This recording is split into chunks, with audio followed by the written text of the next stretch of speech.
प्रिय छात्रों, बोर्ड परीक्षा रिवीजन के गद्यांश भाग के अंतर्गत इसके भाग 4 में हम 2 गद्यांश लेंगे और इन पर पूछे जाने वाले प्रश्नों को हल करेंगे। पहला गद्यांश है, साहित्य, कला, नृत्य, गीत, आमोद, प्रमोद अनेक रूपों में राष्ट्रीय जन अपने अपने मानसिक भावों को प्रकट करते हैं। आत्मा का जो विश्वव्यापी आनंद भाव है वह इन विविध रूपों में साकार होता है। यद्यपि बाह्य रूप की दृष्टि से संस्कृति के बाहरी लक्षण अनेक दिखाई पड़ते हैं, किंतु आंतरिक आनंद की दृष्टि से उनमें एक सूत्रता है। जो व्यक्ति सहृदय हैं वह प्रत्येक संस्कृति के आनंद पक्ष को स्वीकार करता है और उससे आनंदित होता है। इस प्रकार की उदार भावना ही विविध जनों से बने हुए राष्ट्र के लिए स्वास्थ्यकर है। यह गद्यांश 2016 और 2017 की बोर्ड परीक्षा में पूछा जा चुका है, इसलिए इम्पॉर्टेंट भी है। प्रिय छात्रों, प्रश्न संख्या 3 के अंतर्गत इस गद्यांश पे अब 5 प्रश्न पूछे जाएंगे जो कि 2-2 अंक के होंगे और उन 5 प्रश्नों के आपको सटीक उत्तर देना है, जिससे आपको 10 अंक पूरे के पूरे प्राप्त हो जाएं। तो इसका जो पहला प्रश्न है वो सामान्य सा वही बनेगा कि प्रस्तुत गद्यांश के पाठ का शीर्षक और लेखक का नाम लिखिए या गद्यांश का संदर्भ लिखिए। तो आप पाठ का शीर्षक और लेखक का नाम चाहे तो लिख दीजिए और चाहे तो गद्यांश का संदर्भ लिख दीजिए। आपको 2 अंक यहाँ से प्राप्त हो जाएंगे। तो पाठ के शीर्षक का नाम है राष्ट्र का स्वरूप और लेखक का नाम है डॉक्टर वासुदेव शरण अग्रवाल। आप चाहे तो संदर्भ भी लिख सकते हो। प्रस्तुत गद्यांश प्रसिद्ध साहित्यकार डॉक्टर वासुदेव शरण अग्रवाल द्वारा लिखित निबंध राष्ट्र का स्वरूप से अवतरित है। यह निबंध हमारी हिंदी की पाठ्यपुस्तक गद्य गरिमा या हमारी हिंदी की पाठ्यपुस्तक के गद्य भाग में संकलित है। तो आप संदर्भ लिखिए, ज़्यादा अच्छा होगा। अगला है कि रेखांकित अंश की व्याख्या कीजिए। प्रिय छात्रों, इसमें जो रेखांकित अंश दिया गया है इसकी अगर आप सही व्याख्या कर दोगे तो आपको 2 अंक सीधे यहाँ से प्राप्त हो जाएगा। तो आप इस रेखांकित अंश की पढ़िए ध्यान से और इसकी व्याख्या कीजिए। लेखक कह रहा है कि यद्यपि बाह्य रूप की दृष्टि से संस्कृति के बाहरी लक्षण अनेक दिखाई पड़ते हैं, किंतु आंतरिक आनंद की दृष्टि से उनमें एक सूत्रता है। लेखक कहना चाहता है कि बाह्य दृष्टि से देखने पर भले ही हमारे संस्कृति भिन्न भिन्न दिखाई पड़ती है, किंतु इनके अंदर मूल रूप में एक सूत्रता है, अर्थात एक ही आत्मा विद्यमान है। जो व्यक्ति सहृदय है अर्थात उदार हृदय वाला है वह प्रत्येक संस्कृति के आनंद के पक्ष को स्वीकार करता है। वह प्रत्येक संस्कृति के उस पक्ष को स्वीकार करता है जो किसी भी व्यक्ति को आनंदित करती है, उससे और स्वयं आनंदित भी होता है। इस प्रकार की जो उदार भावना हमारे भारतीयों में पाई जाती है यही हमारे राष्ट्र के लिए स्वास्थ्यकर है। यही हमें अनेकता में एकता के सूत्र में पिरोती है या अनेकता में एकता का संदेश देती है। बस इतना सा आप लिख लोगे, आपको 2 अंक यहाँ से प्राप्त हो जाएंगे। अगला प्रश्न है कि राष्ट्रीय जन किन किन रूपों में अपने मानसिक भावों को प्रकट करते हैं, अथवा राष्ट्रीय जन अपने मनोभावों को किन रूपों में प्रकट करते हैं। प्रश्न ध्यान से सुन लीजिए कि राष्ट्रीय जन किन रूपों में अपने मानसिक भावों को प्रकट करते हैं। तो इसका उत्तर इसी गद्यांश में आपको मिल जाएगा और ऊपर ही आप पढ़ेंगे तो इसका उत्तर ऊपर की ही लाइन मिल जाएगा कि साहित्य, कला, नृत्य, गीत, आमोद, प्रमोद अनेक रूपों में राष्ट्रीय जन अपने मानसिक भावों को प्रकट करते हैं। यहाँ से लेकर यहाँ तक आप लिख दोगे, यही आपका प्रश्न का पूरा उत्तर है और इतना लिख देने पर आपको सीधे 2 नंबर प्राप्त हो जाएंगे। इसी गद्यांश में निहित है। अगला इसका प्रश्न क्या है? प्रश्न संख्या घ आत्मा का विश्वव्यापी आनंद भाव किन रूपों में साकार होता है? ध्यान से पढ़िए प्रश्न। आत्मा का विश्वव्यापी आनंद भाव किन रूपों में साकार होता है? इसका भी उत्तर इसी गद्यांश में आपको बड़ी ही आसानी से प्राप्त हो जाएगा। आप गद्यांश में लिखिए, इसमें लिखा गया है आत्मा का जो विश्वव्यापी आनंद भाव है वह इन विविध रूपों में साकार होता है। इन विविध रूपों का क्या मतलब है? साहित्य, कला, नृत्य, गीत, आमोद, प्रमोद, ये अनेक रूप जो है भारतीय संस्कृति के, जो जन अपने मानसिक भावों में प्रकट करता है, इन विविध रूपों में साकार होता है। तो आप क्या लिखोगे? आत्मा का जो विश्वव्यापी आनंद भाव है वह साहित्य, कला, नृत्य, गीत, आमोद, प्रमोद आदि अनेक रूपों में साकार होता है। आपका ये पूरा का पूरा उत्तर हो गया। आप यहाँ से उत्तर लिख सकते हो। आपको 2 अंक यहाँ से सीधे प्राप्त हो जाएंगे। अगला प्रश्न है, संस्कृति के आनंद पक्ष को स्वीकारते हुए कौन आनंदित होता है? या प्रत्येक संस्कृति के आनंद पक्ष को कौन स्वीकार करता है?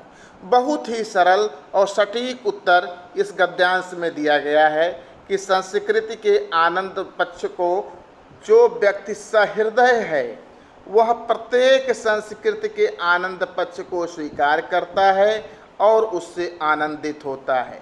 यहाँ से लेकर यहाँ तक केवल आपको वही लाइन उतार देनी है। ये आपके प्रश्न अंगा का पूरा सटीक उत्तर हो जाएगी और आपको इस पर 2 अंक प्राप्त हो जाएंगे।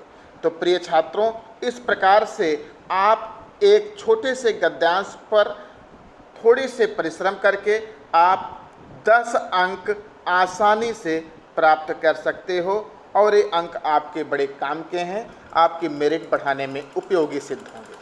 चलिए इसी प्रकार का एक गद्यांश का उदाहरण हम और लेते हैं और उनके प्रश्नोत्तरों को हम हल करते हैं। पूर्वजों ने चरित्र और धर्म विज्ञान, साहित्य, कला और संस्कृति के क्षेत्र में जो कुछ भी पराक्रम किया है उस सारे विस्तार को हम गौरव के साथ धारण करते हैं और उसके तेज को अपने भावी जीवन में साक्षात देखना चाहते हैं।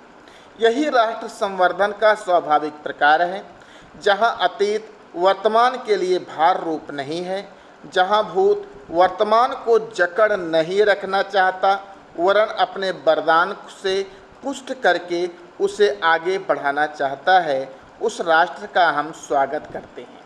बहुत ही महत्वपूर्ण गद्यांश है। 4 वर्ष 2005, 2007, 2010, 2018 की बोर्ड परीक्षाओं में पूछा जा चुका है, इसलिए आगे आने वाली बोर्ड परीक्षा के लिए भी यह इम्पॉर्टेंट है। अब इस पर जो प्रश्न पूछे गए हैं हम उन प्रश्नों की तरफ चलते हैं। पहला प्रश्न वही सुविदित प्रश्न है कि गद्यांश के पाठ के लेखक का नाम लिखिए या गद्यांश का संदर्भ लिखिए। तो आप जानते हो कि पाठ का नाम है राष्ट्र का स्वरूप और लेखक का नाम है डॉक्टर वासुदेव शरण अग्रवाल। आप संदर्भ भी लिख सकते हो कि प्रस्तुत गद्यांश हमारी पाठ्य पुस्तक गद्य गरिमा के राष्ट्र का स्वरूप नामक निबंध से लिया गया है और इस निबंध के लेखक डॉक्टर वासुदेव शरण अग्रवाल जी हैं। अगला प्रश्न है रेखांकित अंश की व्याख्या कीजिए। यहाँ से आपको 2 अंक प्राप्त हो गए। रेखांकित अंश की आप व्याख्या कर लो, यहाँ से आपको 2 अंक प्राप्त हो जाएंगे। तो देखिए रेखांकित अंश आप ध्यान से पढ़िएगा और फिर उसकी जो है आप व्याख्या अपने शब्दों में लिखिएगा। लेखक कह रहा है कि पूर्वजों ने मतलब किसके? हमारे पूर्वजों ने।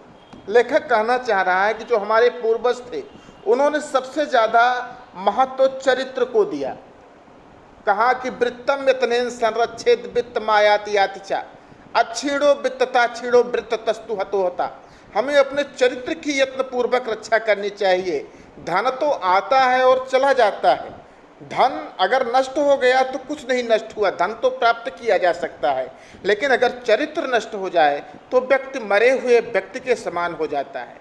इसलिए हमारे पूर्वजों ने सबसे ज़्यादा महत्व अगर किसी को दिया है तो चरित्र को दिया है और उसके बाद फिर धर्म को, फिर विज्ञान, साहित्य, कला और संस्कृति के क्षेत्र में हमारे पूर्वजों ने जो कुछ भी अपने ज्ञान से, अपनी प्रतिभा से जो पराक्रम दिखाया है, जो कुछ भी उन्होंने हमें वेद, पुराण, उपनिषदों, स्मृति इत्यादि ग्रंथों के माध्यम से बताया है, उस सारे विस्तार को हम भारतीय गौरव के साथ धारण करते हैं, क्योंकि हमारे पूर्वजों ने जो कुछ भी हमें साहित्य दिया है वो धर्म और विज्ञान की कसौटी दोनों पर खरा उतरता है और हमें एक सबसे उच्च संस्कृति का व्यक्ति सिद्ध करता है।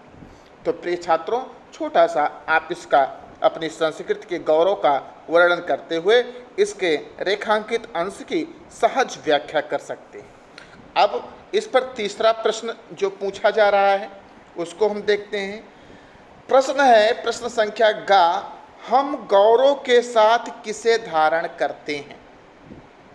तो सीधा सा पहली ही लाइन में इसका उत्तर प्राप्त हो गया था हमें कि हमारे पूर्वजों ने जो पराक्रम दिखाया है उस सारे विस्तार को हम गौरव के साथ धारण करते हैं। तो यहाँ से लेकर और यहाँ तक आप उत्तर लिख दोगे, ये प्रश्न संख्या गा का उत्तर हो जाएगा और ये आपको 2 अंक प्रदान कर देगा कि पूर्वजों ने चरित्र और धर्म विज्ञान, साहित्य, कला और संस्कृत के क्षेत्र में जो कुछ भी पराक्रम किया है उस सारे विस्तार को हम गौरव के साथ धारण करते हैं। प्रश्न था हम गौरव के साथ किसे धारण करते हैं, तो इसी विस्तार को हम गौरव के साथ धारण करते हैं। यहाँ से लेकर यहाँ तक आप पूरा उतार कर लिख सकते हो, इसी गद्यांश में इसका उत्तर निहित है। अगला प्रश्न, प्रश्न संख्या घा, इसमें पूछा जा रहा है कि हमारे पूर्वजों ने संस्कृत के किन क्षेत्रों में अपना पराक्रम दिखाया है। तो पहली ही लाइन है कि हमारे पूर्वजों ने चरित्र, धर्म विज्ञान, साहित्य, कला और संस्कृति के क्षेत्र में अपना पराक्रम दिखाया है। आप देख सकते हो, पहली ही लाइन उतार के सीधे लिख दो, यही आपका उत्तर है। पूर्वजों के पहले हमारे शब्द लगा दो कि हमारे पूर्वजों ने चरित्र और धर्म विज्ञान, साहित्य, कला और संस्कृति के क्षेत्र में, अब यहाँ पर जो कुछ भी जो लिखा गया है इसको आप काट दो, के क्षेत्र में यहाँ जोड़ दो, अपना पराक्रम दिखाया है। हमारे पूर्वजों ने चरित्र और धर्म विज्ञान, साहित्य, कला और संस्कृत के क्षेत्र में अपना पराक्रम दिखाया है। अगला प्रश्न, प्रश्न संख्या अंगा, हम अपने भावी जीवन में किसे साकार होता हुआ देखना चाहते हैं? हम अपने भावी जीवन में किसे साकार होता हुआ देखना चाहते हैं? इसका भी उत्तर इसी गद्यांश में खोजने पर आपको प्राप्त हो जाएगा। यहाँ तक तो आपने पढ़ ही लिया कि उस सारे विस्तार को हम अपने गौरव के साथ धारण करते हैं, उसके तेज को अपने भावी जीवन में साक्षात हुआ देखना चाहते हैं। प्रश्न होता है किसके तेज को? हमारे पूर्वजों ने चरित्र, धर्म विज्ञान, साहित्य, कला और संस्कृति के क्षेत्र में जो कुछ भी पराक्रम दिखाया है उसके तेज को हम अपने भावी जीवन में साक्षात देखना चाहते हैं। पहले यहाँ से लेकर यहाँ तक लिखिए, हमारे पूर्वजों ने चरित्र और धर्म विज्ञान, साहित्य, कला और संस्कृत के क्षेत्र में जो कुछ भी पराक्रम किया है उसके तेज को अपने भावी जीवन में साक्षात देखना चाहते हैं। यहाँ से लेकर यहाँ तक और फिर यहाँ से लेकर यहाँ तक एक ही प्रश्न के उत्तर में जोड़ के लिख दीजिए। आपका ये प्रश्न घा का पूरा उत्तर बन गया, आपको यहीं से प्राप्त हो जाएगा। अगला प्रश्न संख्या अंगा का उत्तर था। प्रश्न संख्या 4, राष्ट्र के विकास का स्वाभाविक ढंग किसे बताया गया है? अब इसका उत्तर आपके पूरे पैराग्राफ में निहित है। पूरे पैराग्राफ में हमारे पूर्वजों ने जो चरित्र और धर्म विज्ञान, साहित्य, कला और संस्कृत के क्षेत्र में जो कुछ भी पराक्रम किया है उस सारे विस्तार को हम गौरव के साथ धारण कर सकते हैं। उसके तेज को अपने भावी जीवन में हम साक्षात देखना चाहते हैं। यही राष्ट्र संवर्धन का स्वाभाविक, राष्ट्र संवर्धन अर्थात राष्ट्र के विकास का, यही राष्ट्र संवर्धन का स्वाभाविक प्रकार है, जहां अतीत वर्तमान के लिए भार रूप नहीं है और जहां भूत वर्तमान के लिए जकड़ कर नहीं रखना चाहता, वरन वरदान के रूप से पुष्ट करके उसे आगे बढ़ाना चाहता, उस राष्ट्र का हम स्वागत करते हैं। तो आप इसको अपने शब्दों में, इतना बड़ा आपको नहीं लिखना है, अपने शब्दों में आप इसको लिख दीजिए कि हमारे पूर्वजों द्वारा दर्शाए गए महान चरित्र और संस्कृति के विभिन्न क्षेत्रों में उनके द्वारा किए गए महान कार्य के फलस्वरूप हमारे मन में यह कामना उत्पन्न होती है कि हम गौरव को अपने जीवन में उतारें और अपने भविष्य को उज्जवल बनाएं। यही राष्ट्र के विकास का स्वाभाविक ढंग है। तो प्रिय छात्रों, ये इस प्रकार से आपके बोर्ड परीक्षा में जो प्रश्न पूछे गए थे उन सभी प्रश्नों का आप आसानी से उत्तर दे ले जाओगे। और इसमें 6 प्रश्न दिए गए हैं, यद्यपि आपको 5 ही प्रश्न पूछे जाएंगे और उन 5 प्रश्नों पर आपको 10 अंक आसानी से प्राप्त हो जाएंगे। आप यहाँ पर आपको किसी भी प्रकार की गलती नहीं करनी है, सटीक उत्तर देना है और निश्चित ही हमारी आशा है कि आप बोर्ड परीक्षा में अच्छा करेंगे और अच्छा अंक प्राप्त करेंगे। धन्यवाद।